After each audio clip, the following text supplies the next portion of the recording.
এখন 20 তলাতে কত ধান থোড় করে বসে থাকছে ঠিক হইলেও হয়ে যেতে পারে না আমার ছেলের বিয়ে দেবো জাত বংশ থেকে মেয়ে নিয়ে আসবে ওরে আমার ছেলে বললো জয়রা দে গোবিন্দ এবার তোর কপালে ঝাঁটা হবে রে বললো জয়রা দে গোবিন্দ যাও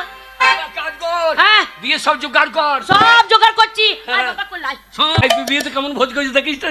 কেমন বাবারে খাওয়া দাওয়া রে হ্যাঁ পুরো মানুষে খায় তাহলে খেয়ে 15 দিন পায়খানা করতে গেছে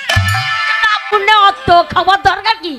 অত খাবার দরকার কি ওর থেকে বেশি খাবো আমরা তাই? হ্যাঁ বিশাল প্যান্ডেল করবো বিশাল প্যান্ডেল মানে পাতা দেবো নুন দেবো পন্দে ধরে তুলে দেবো আর তাহলে কেউ আসবে না অত খেট কালামি না হ্যাঁ যাও বাবরে মান্না বাবু তো গিয়ে মুখ ভরে পড়ে আছে পাইনি তাই বলছি কি খবর নামুনাকে বললাম আমাকে